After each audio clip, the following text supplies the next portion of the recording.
ميقرة شلومو إديو خرزن هاوي بليشانت إنجلس طبعا بخطة شو شامبوش هاو ما برمانا كلهم.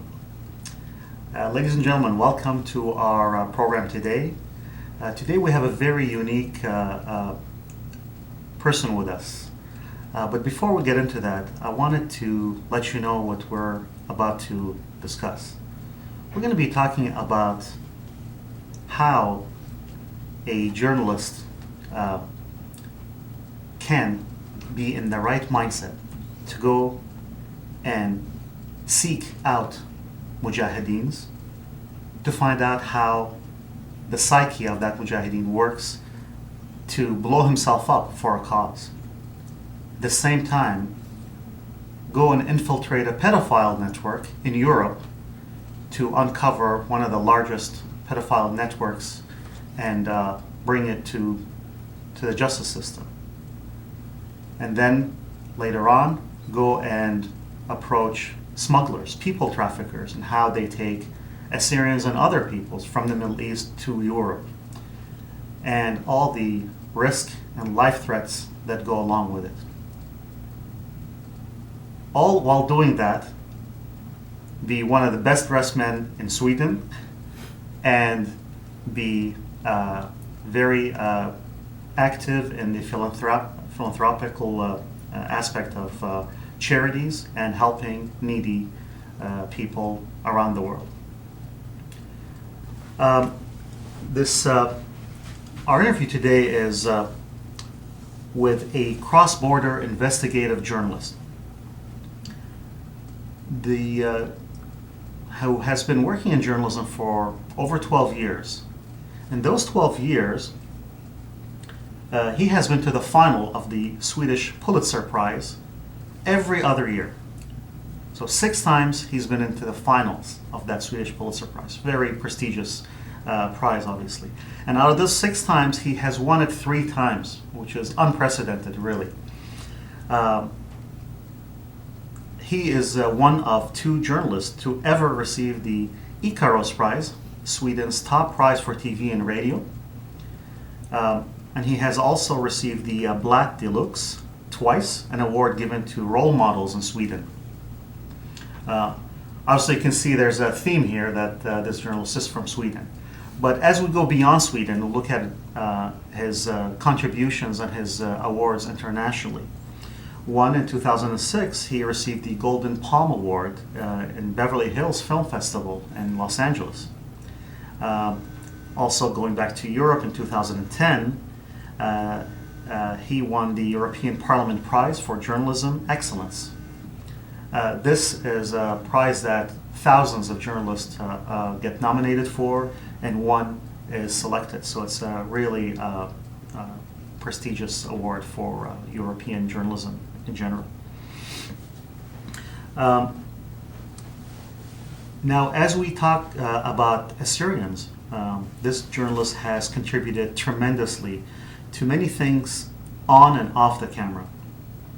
Many mentions or discussions or interviews, reports on such well-known networks as ABC, CNN, Al Jazeera, New York Times, and many more have been made possible by this award-winning journalist. Media outlets basically follow his work. Basically publishes a report, it gets referenced in many of these conferences and lectures, and many of these TV and radio programs.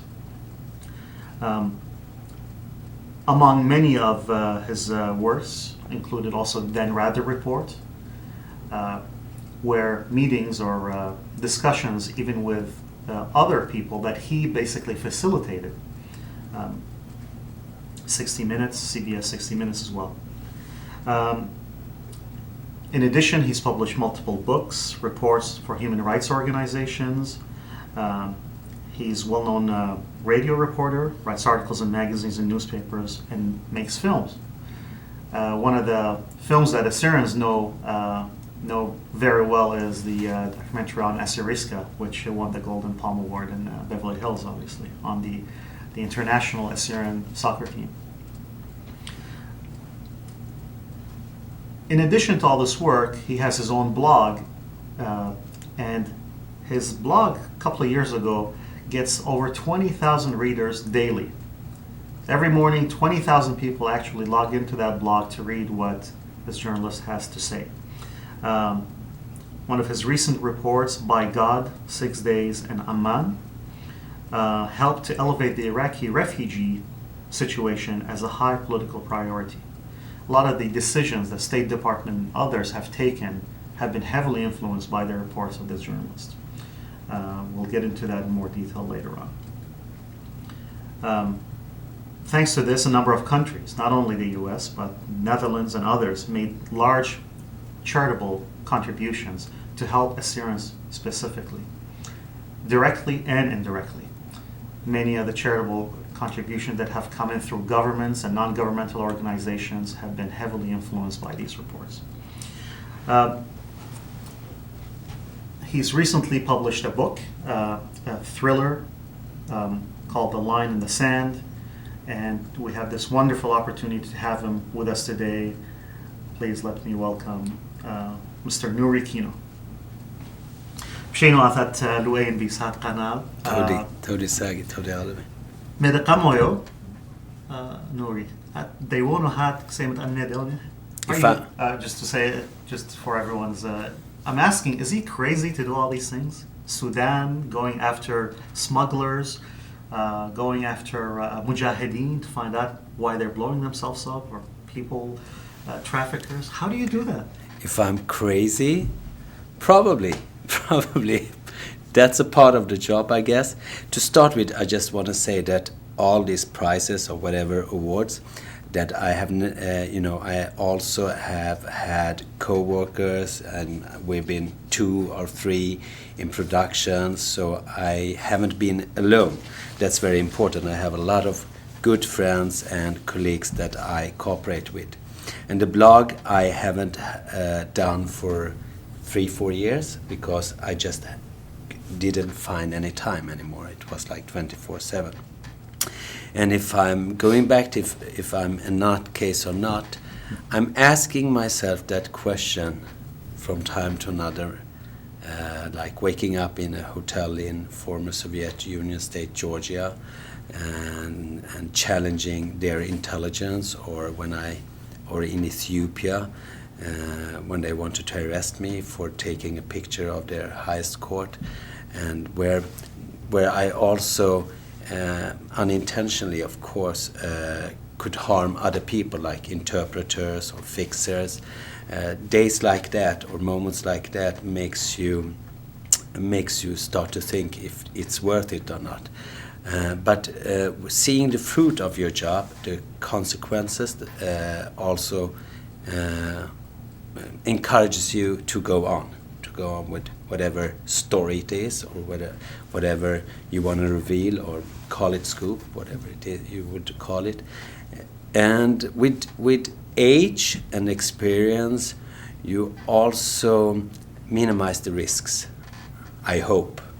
That's great. And I'm interested in the world, I'm interested in human beings, I'm interested in the psychological effects, so I guess that's what it is about. And probably a bit crazy, yes. Well, thankfully you're a bit crazy because you're really making a big difference in the world. We appreciate it very much. Of course, Nuri, we're always delighted to have you here, but could you tell us what brought you to America? What brought me to America? Nuri Bet Baba or Nuri Babayan, he has 2 family names, Seifo Center. He was hunting me, like in the middle of the night, because he always forgets the time difference, and I had hell of a day. I'm sorry for swearing in television, but I really had a very long and hard day. And I was watching this number, and I was like, it's Nuri, what now? And then he called again, and then I picked it up, what's up? And he's like, I read your report. You need to come here now. We don't know anything. You need to spread awareness of the situation in Syria. So it's all because of Nuri, actually. And we try to find time where to do this and why, and where to have speeches, and it was hard to find time because my time is obviously very limited. and I'm on my way to Turkey right now. I'll fly to Turkey directly after this, but eventually we did find time, and so it's all thanks to or because of Nuri reading one of my reports. Now, for our viewers, Nuri is the director of SAFO Center. SAFO is the word that Assyrians use for the genocide that was conducted during World War I, 1914 to roughly 1918, or even early 20s, against our people, where we lost roughly 3/4 of our population to it. So SAFO Center, SAFO is the word means sword, and that's the word that our people use for that genocide. SAFO Center encourages research on that topic and brings awareness to our people, but also to any media outlet and countries and nations about what happened to our people. So it's a wonderful new organization, and we wish them all the success, and we're glad that they brought you here. It's a wonderful opportunity. Thank you. Thank you again. Maybe we could just show an example. If we can go to the recently made video as an example of the widow Atiya and her 2 sons, her husband, the veterinarian. If we can just go to that video.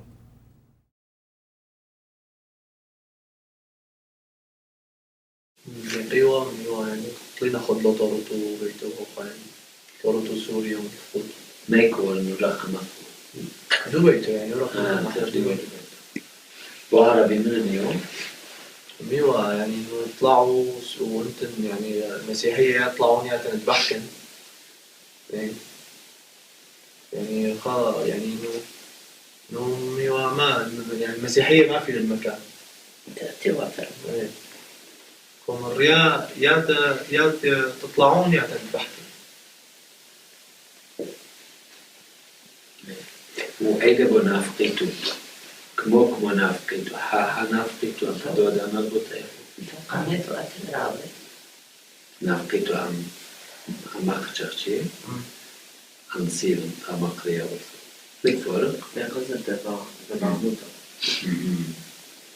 وخزوزة كلاوة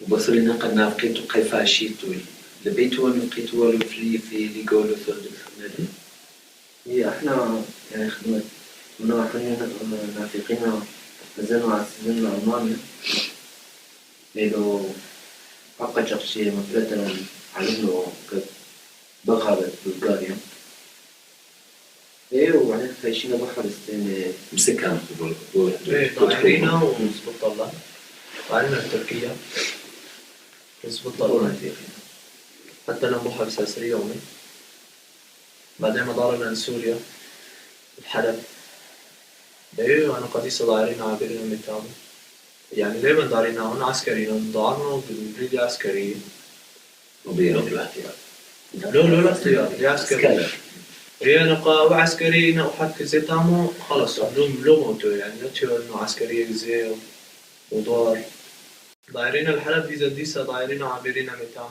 أين منافقتهم حلب لا هن مع الحدود ما حتى نحن القصة حدود ايه تامو هدي احنا كتوة تامو هن يعني مرة كبوتو داروتو خام نضارينا وخزوزة نقاحت ايه دي سهولة زوزي ايه انا قدارينا قاشنا هاتو ذات ويكوني لا لذاته لنقد كتب بسجن محابس ذاته تامني لو بطر عادي زود عادي عمرهم بطرحم شباب حمشي يوم ميلادي كل دعوة يكون صعب سكريمة يعني مدي وامينا نمو بايلنا بوحبس مرنكو يعني متوى موبايل عليكم كل كتابة كاميرا مرنكو وهي لو قادر يعني هذا مرة نقول لك بينا مدولين يعني هو قاموا أيضا هو كاميرا جندقر شيتو سجن كاميرا مرة لكم بينا خويا الموسيم طول عامل يعني كتير الموبايل أنا وتركيلاتي بالكاميرا مثلنا نقديقنا كل يعني وقهولنا اللي ورقم دكولا بدو حبس هدي دقيقة عليك ولا بدو حبس أهم شيء يومان يعتلد أتويكون الشعب يقول من مفتكاتهم يبنوي بيعدم يبنوي الزولو إنه عمو مرة طوينة عملت مربح بنتي دخلت ميتة بحرق الضبار ويديها وخا بس أنجل الأول وقت من دايما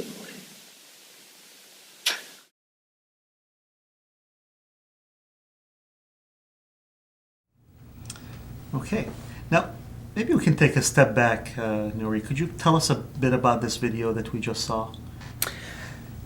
This widow, I mean, her husband was threatened by Islamists in Hasaki, which is in northern Syria. And the reason he was threatened is that he had, which is very usual in the Middle East, that he had a cross hanging from his back mirror, from the back mirror of his car, and they asked him to take it away, and he said, "No, I won't, because I'm also a part of this country. Christians are also, and we are the indigenous people of Syria. I will not take away this cross."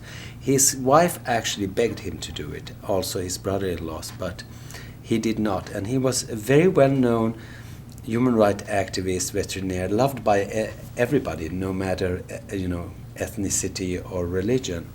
And the day after they asked him to take it away, he was ambushed and assassinated, killed. But it didn't end there, because then they went after the family to make an example, to show that we will kill everyone that's not obeying us. And that was a direct order. And they called his sons after the father was buried. What's the word? Buried. After the funeral. Mm-hmm. And so they had to run away. Unfortunately, this is not unique. This incident is not unique for Christians, for Assyrian and other Christians in Syria right now. And it's very scary that history is repeating itself and the world is watching it without doing anything to protect these people. Mm-hmm. Now, maybe for the benefit of the audience, I describe you as a cross-border investigative journalist. Could you explain to us what that means and what this cross-border investigative journalist actually entails? As you know, the world is getting together. It's getting smaller every day, and therefore we have also many international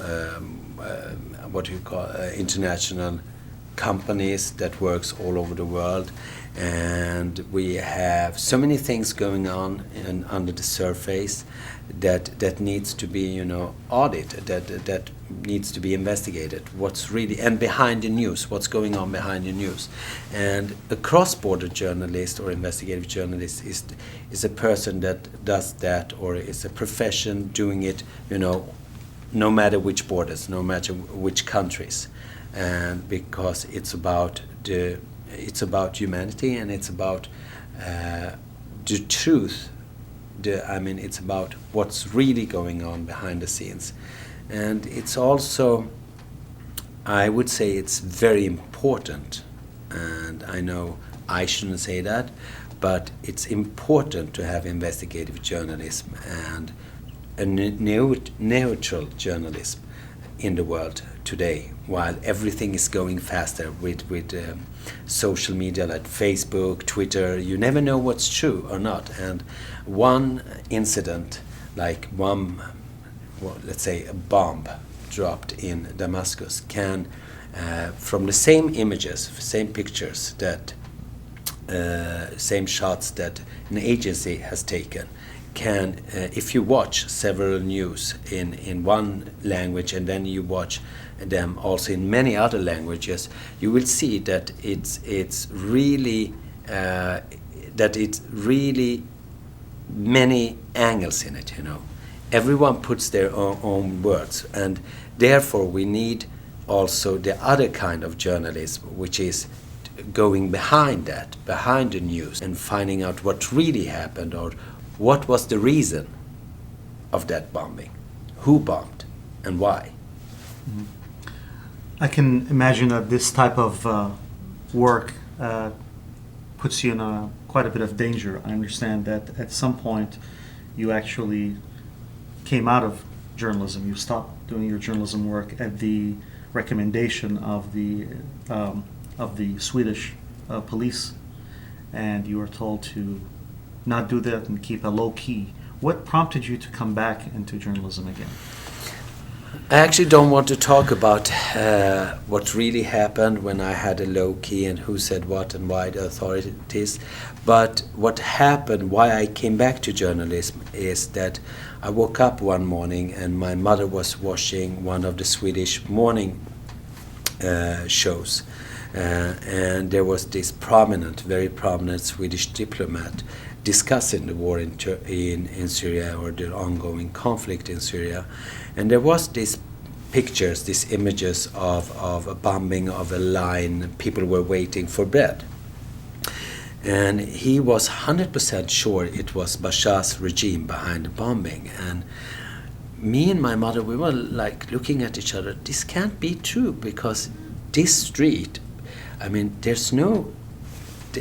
are Alawites and Christians. There's no chance he would bomb his own ethnicity or parts of his cult. His allies. His allies. And it's also in his district that he still controls, or that the Syrian regime still controls. So why would he bomb them?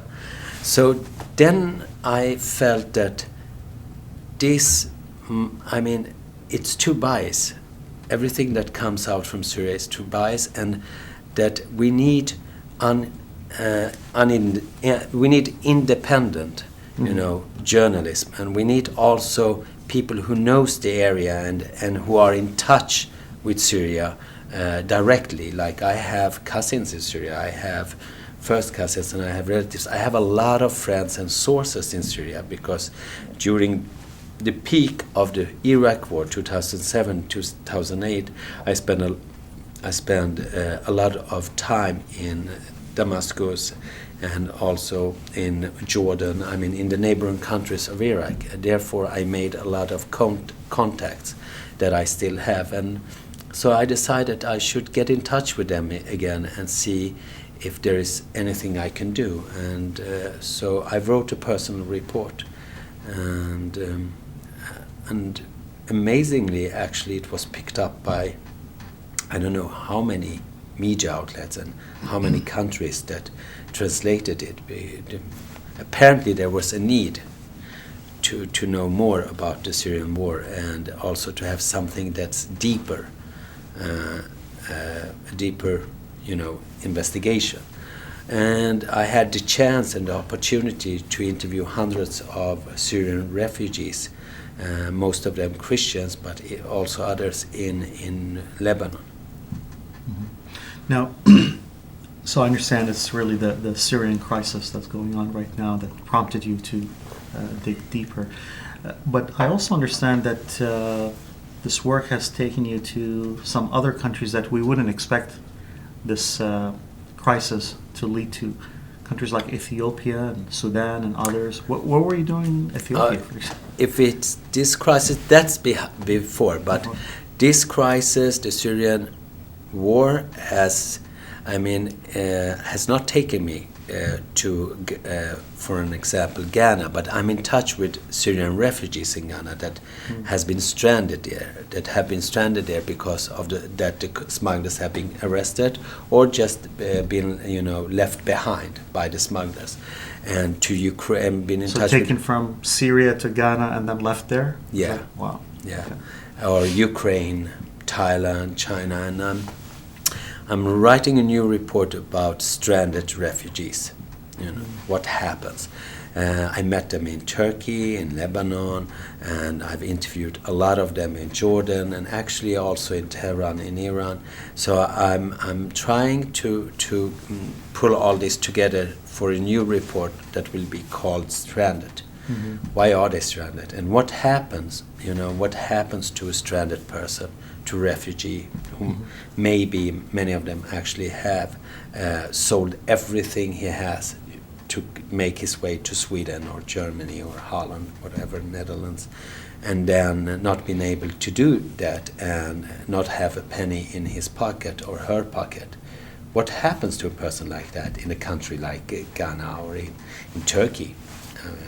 or in Ukraine, not knowing the language, not knowing anything about the country, because that was their transit for a couple of hours or for a couple of days. And all this refugee situation, again repeating itself from the war of Iraq, it's a mess, and it's a catastrophe, and it's so sad for every single human being, and everyone you meet has his or her own story, and you could actually write a book about every single one of them with their unique stories. Yeah. And the world should be aware of what's going on. I mean, Syria now, 2 million within the country, refugees, 2 million, outside the country, most of them in the neighboring countries, and most of them wants out of Middle East, especially the Christians and other minorities, who doesn't feel that anyone is on their side protecting them. I mean, on Bashar Assad's, the president's side, we have countries like Russia and Iran supporting him. Then on the other side, on the Syrian opposition side, or Syrian Free Army, Syrian coalition side, we have countries like Turkey, Saudi, and Qatar. But then we have these minorities, let's say the Druze or the Christians, Armenians, Assyrians, or Arab Christians, who's protecting them and who's on their side. I mean, both sides, Jews do say that they are, but if you interview them, the minorities, members of these minority groups themselves, they don't feel secure on any side. They just want, many of them want to flee the country, because they are scared that what happened in Iraq will happen to them, that eventually and hopefully not, they will be slaughtered because of their ethnicity or their religion. And it actually has started. There are incidents here and there, and there are cities totally emptied by Christians, there are cities totally emptied by Sunni Muslims or by Alawites, so it's going on right now. Mm-hmm. So one of the paths that a lot of these refugees are taking is going to neighboring countries, you mentioned. And I understand recently you've written quite a bit about the refugee camps in Turkey that were made specifically for the Christians of Syria. Could you tell us a bit about that? Because that, initially a lot of folks that heard that were relieved or happy, and they thought that was quite a departure from the Turkish government to open their arms to these fleeing Christian refugees with the 4,000. The neighboring countries, there is, in the Muslim countries, there is a habit or a tradition of hospitality. Is that a word? Hospitality. Yeah. Hospitality, yes. Mm-hmm.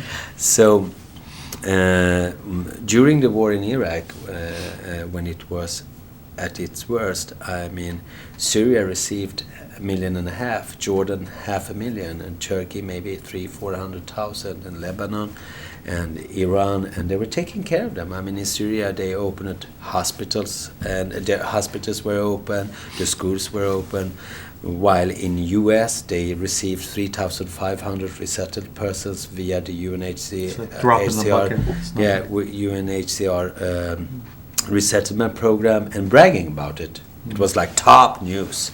And in Sweden we received 40,000. We weren't bragging about them, we were trying to take care of them. And the same thing is going on now, unfortunately, with the Syrian conflict, and many Christians make their way to Turkey, or mostly Lebanon actually, because in Lebanon there is the Maronite also, there is a Christian culture, a Christian heritage, and also they speak Arabic. It's the same tradition, same language, so it's easier to end up in Lebanon.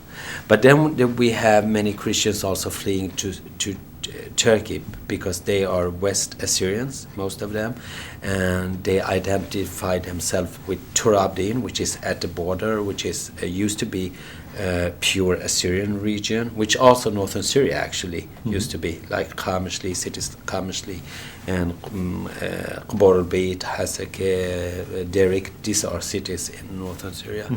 And so they make their way with smugglers. They pay smugglers to smuggle them out to Turkey. And so the Syriac Orthodox bishops of Turkey and the Syriac Catholic priest asked for a meeting with the Turkish government and were received by, if I'm not wrong, but it's in the article, and you can see the article now. So if I'm not wrong, it was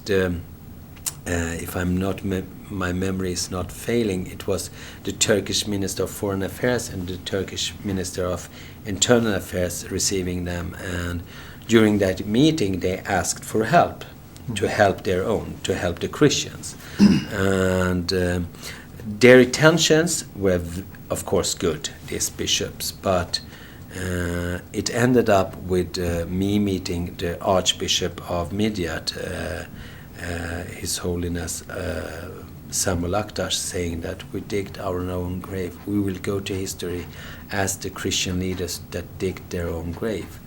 And I wanted him to develop that. What do you mean with that, sir? And his answer, read the article.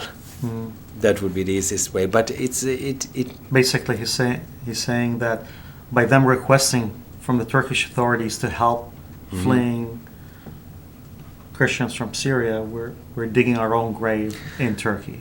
Yeah, because they were asking for barracks, ended up being tents. They were asking for one camp. Now they're building two camps, one for Muslims and one for Christians, and very close to each other, which will scare most of the Christians, and they will not attend these tents. I have interviewed by now 48 refugees that are pointed out to live in that tents, and they say there's no chance we will go to those tents. And also we have so many monasteries and houses that are empty in Turabdin. I mean, we have villages that are totally emptied, so why not using them? And so what he meant was that also the population, the Christian, the Assyrian population of Turabdin, the Syriac population, might end, because they will be scared of these new refugees, because it's in the middle of everything. I mean, a refugee camp is usually outside, like miles and miles away, but this is in the city of Midyat. Wow. They can walk into the city and that's not usual. This is very rare, and it's also unique because you have a Christian camp. Never happened again. And what also maybe scares also targets, right? Exactly. There is this Turkish journalist that I'm interviewing, very well-known journalist, who says that this is stupid. How did you people allow this? And it's not like if they allowed it or not, but even though. And what scares many Christians from Syria is also what the Turkish government, also the second promise the Turkish government did, and that was to open a passage, like for Christians, to protect Christians when they are fleeing Syria, which means that actually parts of Syria can be totally emptied by Christians because of these camps, because of the good intentions of these 5 clergies that according to themselves made a huge mistake asking for the help, or this kind of help. Yes. But again, the Turkish government has helped refugees a lot, and with food, with medicine, and there are many NGOs or non-governmental organizations and non-profit organizations also supporting. And I must say that our churches worldwide are doing what they can also to support our refugees within the country, which is not that easy, of course, more dangerous. I mean, there are trucks being sent that have been hijacked. You have to bribe your way. Yeah, I'm sure. And all I'm that. sure. It's a system in the Middle East, I guess. Exactly.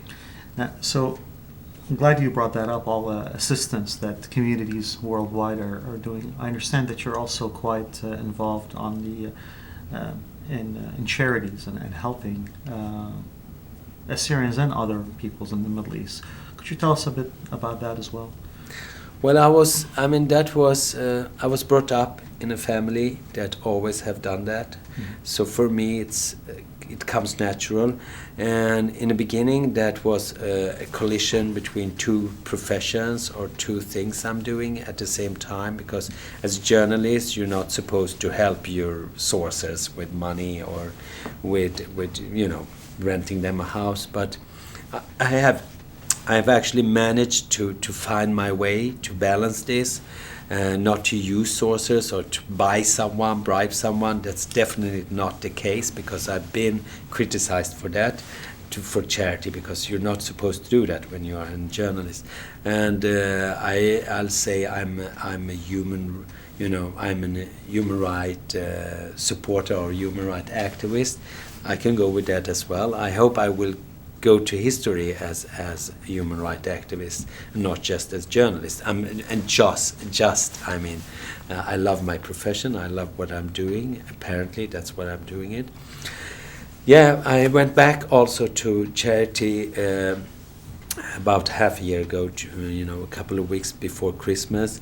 The youth organization of the Syriac Orthodox Church in Sweden invited me for their 10 years anniversary, and I just felt I was very during those days I've received so many phone calls and emails and all these video clips that people send over the internet nowadays, taken from persecution.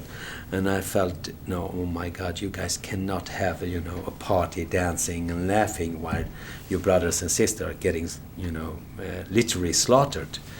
So I think she might have received it as a nasty response, or Ninsun Ibrahim, who was the president by that time, because that was actually exactly what I wrote back to her from an invitation to a rude letter saying, "Oh, you guys are out of your mind, shame on you." And these people are very good people, so they went back to me and said, "Okay, let's do something different then. What shall we do? Let's help them." And again, I love these kids, these young people. So it ended up in a gala, not fundraising. We did it in a new way because people are also fed up with fundraising. Mm-hmm. So for us, it was come and join us, pay $80 or 500 crowns. Mm-hmm. You will have 10 singers, 10 of your top known, well-known singers. And you will also get, you will also see interviews, newly made interviews with refugees, and get figures, information, what's going on in Syria. And it was a success. And from that money, from every ticket, because we had everything for free, like tablets, napkins, we called every distributor and asked them, do you want to contribute? And you will get your name in the list of supporters and sponsors, and actually most of them did. And we ended up in during Christmas, as you know, the Assyrian tradition, we go to house from house to house, mm-hmm. and to visit our friends and family. And after eating so much sugar food, laying on my sofa, all dizzy, I just felt like, no, this is it. Now we need to go. So I went online and tried to find tickets. Meanwhile, calling the president of the youth Syriac Orthodox Youth Organization and the secretary, and said, "Guys, we're off now. If we're not doing it now, we will not do it." So Christmas Day, we found tickets to to Istanbul actually, and from Istanbul we flew to Beirut. And there they bought in one of the monasteries in Ajaltun, which is a mountain, beautiful mountain in Lebanon, Saint Gabriel, I think it's named. Yes, it's Saint Gabriel, Mar Gabriel or Mor Gabriel. They bought 52 beds, 52 mattresses, and everything that goes with that, and a lot of food, a lot of medicine, and it went on, renting houses, renting for the Syriac Catholic Church, buying also stuff that they needed, whatever they needed. And in Zahle, which is another town or another city, renting, paying rents for refugees who needed shelter. And yeah, that's pretty much it. Wonderful. And then after that, I called and went in touch with Kapni as an example, which is a Christian Iraqi or Christian Chaldean Assyrian relief with Father Emmanuel Yohana. And we applied for grants and received, so we're doing that. And then I was in touch with several other organizations, and I must say, God bless all these people all over in Syria, Turkey, and Lebanon who are willing to share whatever they have and also give their time to help these people. We have that going on in Istanbul and in Mersin of all places, in Mardin, in Midyat, within Syria a lot, people risking their lives to help others, and also in Lebanon. It's very important to mention these people. I mean, I'm just one out of many who are doing this, and again, may God protect them and help them. Yeah, I hope this is a wonderful way to have communities help out in their own way. Just go there and help and see what's happening. I hope communities here in the U.S., our Syrian people in the U.S., can take that as an example and do the same thing. So I'm glad you mentioned I know that you are doing, and you have a couple. If we're talking isolated Syrian, you have a couple of organizations that are actually sending money. But I would love to that you would interact more or interfere more. Maybe interfere is the wrong word. No, it's not. You should interfere more to make a change out there for your nation and also for others in need. And I know you have the capability to do that. You have just, you need to get together more and get along. It's better. And, there's too many conflicts. End of that. Just end of that. And if you have a personal thing against this or that person, so let it be, because you have a cause now that's much more important and higher than your personal benefits. He said that, she did that. Forget about that, because you are needed now, and you guys must say live in a bubble. I'm very sorry to say this, because I have many good friends here, and there's so many people doing stuff, but you should organize it more, and because, as an example, your tax money is actually going to the Syrian Free Army. I mean, you are sponsoring them. Are you willing to do that? And what is that about? You should start to discuss these things and be more active in the process in your former homelands, in your native homelands. So if I have the authority to say that I was about to swear in television. I will not. I mean, end of that now. All these conflicts. Stop that. Shame on those that are doing this, because there's people. I mean, an 8-year-old girl was kidnapped just a couple of months ago, and her parents paid 9 million lira ransom, and she came back in a bag. These are the people whose voice it's necessary to understand how much they need you to help them in their cause, in their plight, to make their voices heard. Meanwhile, there are so many organizations, if we're talking Assyrian, Chaldean, Syriac again, that are so occupied and that are giving so much energy and time for nothing.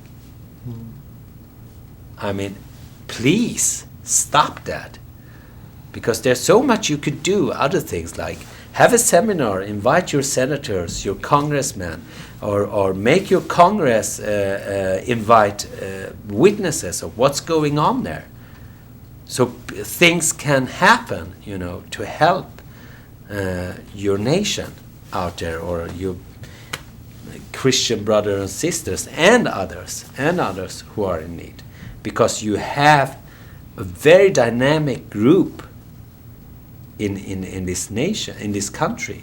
You have everything, and please do that. I mean, come on, why aren't you? I hope you heard that. So let's absolutely, you're right. We're really behind here in the U.S. The Assyrian community here can do so much more. You're also geographically far away, but the world is changing. Demographic is changing, and you need to be aware of that. I mean, 4 million people fleeing from their homes, talking about the change. Another 4 million, the Iraqis, Afghanistan, whatever. The world is changing very fast, and also remember all those that are on the road, all those refugees. You know, every single person is paying at least $20,000 at least to be smuggled to Europe. And most of them are not even able to make it because of several reasons. Either they get caught by customs, police in Hungary, Poland, or Turkey, or the smuggler himself has been arrested, or just that the smuggler is a cynical crook. Yeah. So now you're from Sweden. Of the ones that actually end up getting to Sweden, trickle through, that made it, they did not get stranded in Ghana, and others that make it to Sweden, roughly how many are actually making it to Sweden? Just to Södertälje, which is just to one town. Which is like the capital of Assyrian, Syriacs, whatever they choose to call themselves. 30 persons a week. 30 people a week. Wow. 30 people a week, and interpret that to money. How much money it is, human trafficking.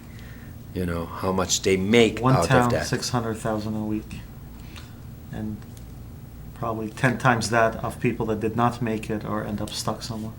Oh yeah, at so least millions a week. Yeah, that's what it is about. Wow. That's what your nation is paying while you guys are in a bubble fighting each other about conventions. Wow. They have to sell their houses. They have to. All their family members and friends abroad are gathering money for them, and I mean, I wouldn't be surprised if they sell their body to make it. And I'd love you to read my reports. Read Between the Barbed Wire. There's one of thousands. Young men and girls who are refugees that their story needs to be, because when you read this stuff or see it or hear their voices, you will understand what really is going on. I mean, this Jacob guy that I interviewed in Södertälje, and I also, this is very important that we have to verify their stories. It's very important that it's true stories, because otherwise, with time, you lose goodwill, you lose credibility if it's not true. So for me, it was very important to go, back and verify it step by step. From Syria to Turkey, from Turkey to Greece, from Greece to Italy, from Italy to Sweden. What happened during that trip? And this kid, I mean, he's, as I said, one of many, but it's an unbelievable story. I mean, he was in a truck with several other people. They have to do whatever they have to do in 24 hours in a truck. He was in a boat. He was a survivor. Out of 70, I guess 40 survived, the others drowned. He walked on mountains with no shoes during winter. And it's, I mean, imagine how traumatized these people are. First, they are persecuted. Family members have been killed, slaughtered in front of their eyes or ambushed, and then they go through all these other things to to finally make it to the so-called free world. Yeah. And this report, correct me if I'm wrong, Between the Barbed Wire. Yeah. And there's a website, betweenthebarbedwire.com, where you can get this report and distribute it to your local Congress representative, to Senate, and maybe we could get the ball rolling here as well. Now, it actually has been reviewed by newspapers and media outlets like the National Review here, and and CBN and others. But of course, please send it. Excellent. And read it. Yeah, spread it. Great. Now, this is the more recent work you've been doing on Syria, but and also part of your charity and philanthropy. You're using other avenues within your arsenal of skills, which is authoring. Arsenal of skills. Wow. Authoring your latest book, the thriller here, The Line in the Sand. Maybe tell us a little bit about that. I understand this is more about the Iraq, and it's fiction, but maybe tell us what you plan to do with this and how you plan to use this book. I mean, this book is actually, I'm surprised myself. It's like a miracle that we had the time to write it. Meanwhile doing all the other things. This is a political thriller that me and my dear friend, love him to death, David Kushner, 83 years old, journalist, American journalist and writer, wrote together. It started with, when you have all these stories in your body, all these voices, all these face expressions that you have met, all these feelings, emotions, and all they are in your system, whether you like it or not. I mean, we usually say that you have to remain professional and not let it get to you, but I would say that's bullshit. I mean, why else have we so many alcoholic war correspondences? Because you're not more than a human being. I mean, to a certain level you can let go, but it will get you sooner or later. It will get to you sooner or later, and that's what happened to me. Before writing this, I felt that it has to come out of my body, of my system. I cannot function as a normal human being having it in me. And it also actually was, I don't know how it came to me, as a dream or something, about the main story in this novel. Anyhow, David and I were in the same film jury, documentary film jury, and we were in Poland, and during lunch I was taking notes out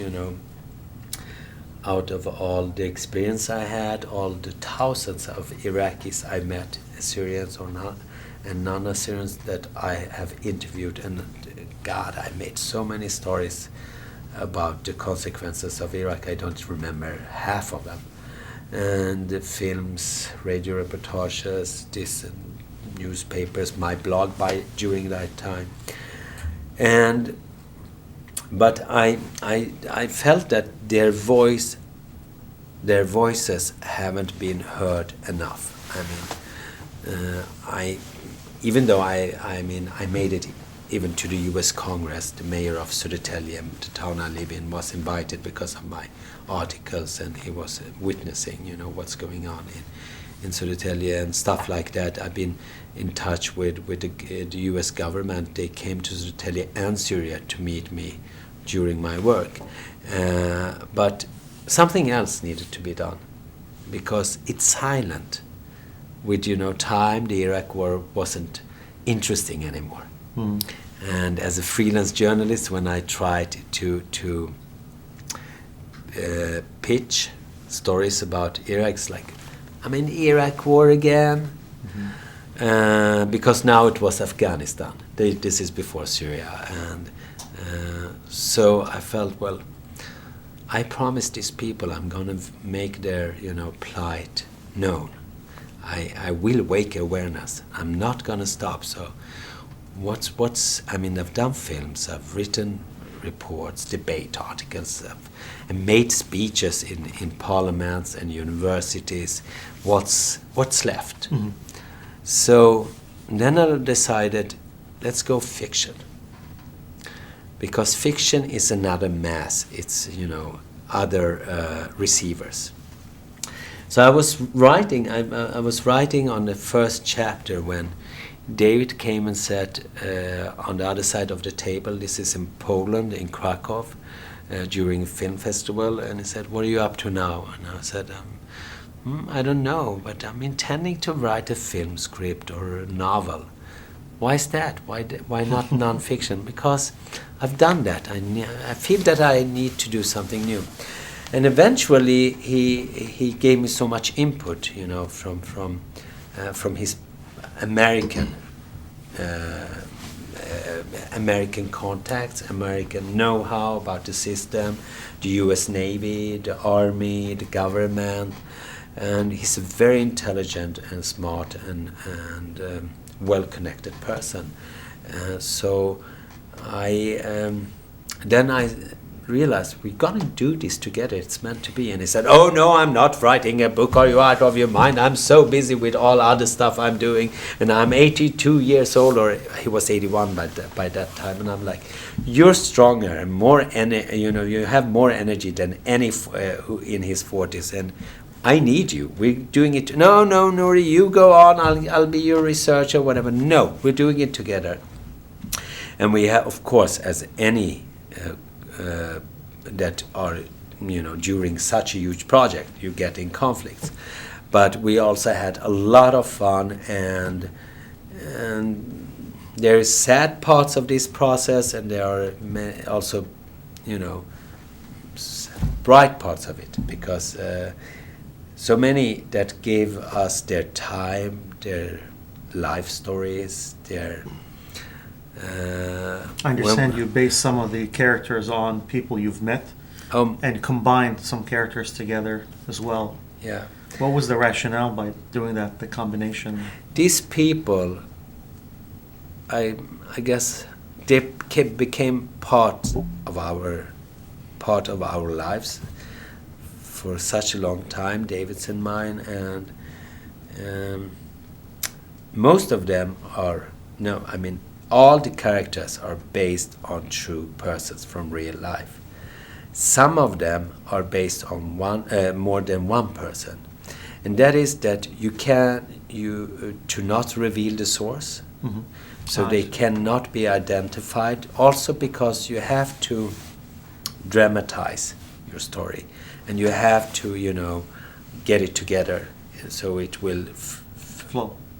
Mm-hmm. Yeah, and 3 of them are now fortunately dead. Actually killed all 3 of them, and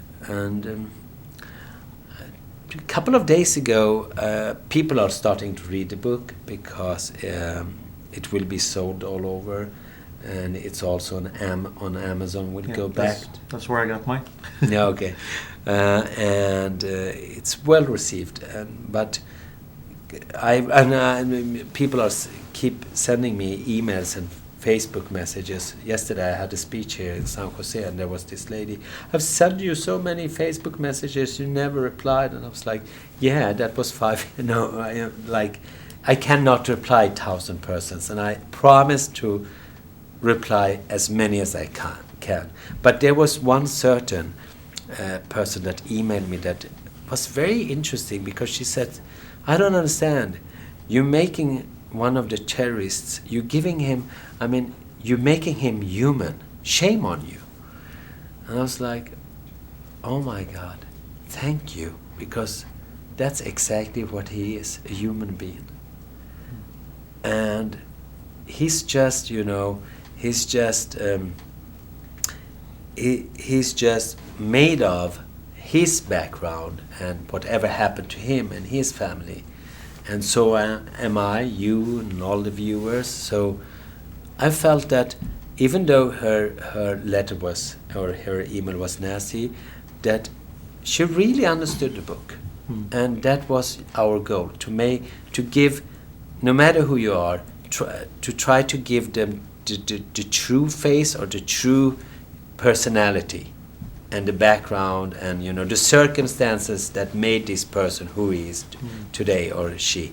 And it's based on over 200 interviews, and 80% of the incidents in the book are also based on true stories. Wow.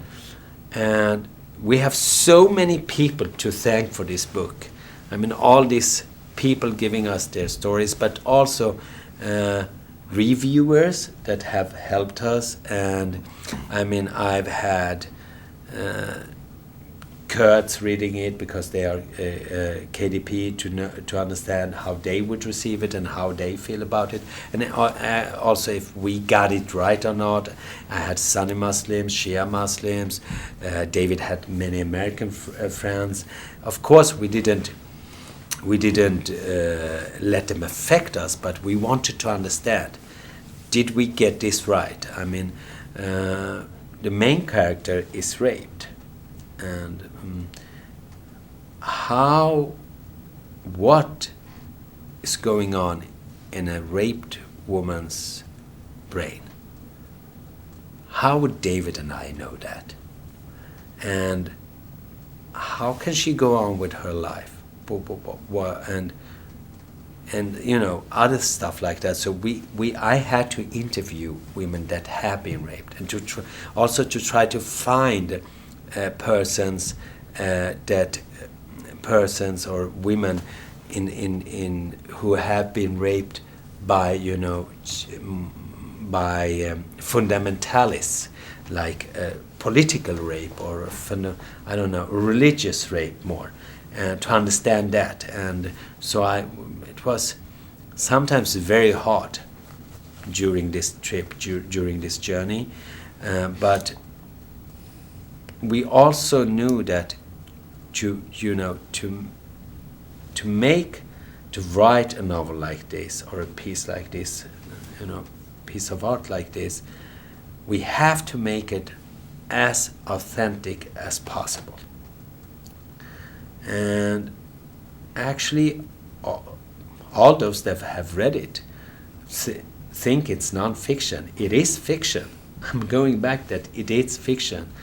And I love the characters. I miss them. I miss writing about them. I miss socializing with them, Don't get me wrong, but sitting on a flight and writing, or in a bathroom because there's so many people and I just, oh my God, that's what she meant. And locking me up while there's a huge dinner that my mother and my brother are, having, and people are like, he's a nutcase, that what is he doing in the bathroom like for an hour? And I'm writing like crazy, not losing it, And so Yasim, for an example, he's a policeman and intelligent. He's an agent. I miss all those conversations. Unfortunately, he's not with us anymore. He was killed. And former Ba'ath, a Sunni Muslim leader, became. Anyhow, there's so many people, and. Go read it.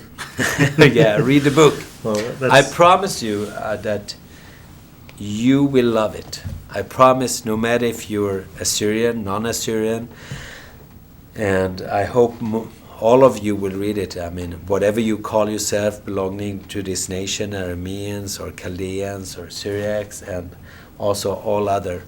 If you want to understand your current time, and if you want to understand Middle East and your background and your future, read our book. And David, again, I love you forever. And great. Since then, David has written new books. He would never write a book. Now he's writing. I'm writing. Must be the energy you brought into to the project. Well, best of luck on the book, and thank you. Thank you so much, Nuri, for giving us this opportunity. I understand this is the first interview you've had on Assyrian television. and partly because of the uniqueness of ANB SAT being an independent media outlet. But I'm very happy to have a Syrian, what will you call it, public service. Are we that? Basically, Are you yeah. that, guys? And I'm pleased to be here. And I hesitated from scratch to give an interview. And no, you didn't bribe me. And no, you cannot force me. And thank you very much. And I hope that this show will also make American Assyrians cooperate and also understand what they need to do and do it. Great. Just go for it now. All right. Now, many say, is he really Assyrian? I don't believe it. So maybe we'll switch a little bit to Assyrian.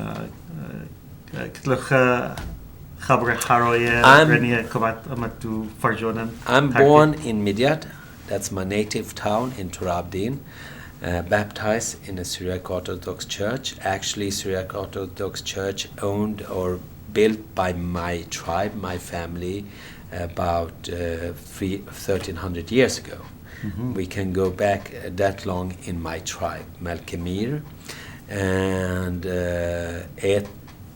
من كل فروس سريانو بجانو مع أربايو كفهمنو مادن هويو وتودي لنفر جونات خو تودي لوخو دخول يوم كونانو وصبريدي وهدفيدي أسريايدان دق عايشي هركب بأمريكا قدري معضري وأن نحن نحو ثلاثة أقولوية لوقولوية بقاوضة سوريا ولحضورة سوريا وهمستد ما حيسي أفولتي قورة أمريكانوية وهمست أقلينورة أمريكانوية أليسبو ثدو عميدان من يوم يكانوا يثدو عميدان ديم ثيدان بقاود مادن حمس عويو بقاود واثريدان ولحضورة وبتكوثو كله وعميدان مبربس و شاقنو قد بلخو مكونو تسميتو عمدوناني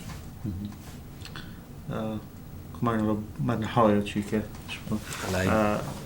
نوري معنا قد اتلهيوي اتلا صورة قد كله بني أمتن لخق وأمريكا متشمت مبلخي قد بلخي مخضاده بلخي موضالة قد هيريقا خنواته وخطواته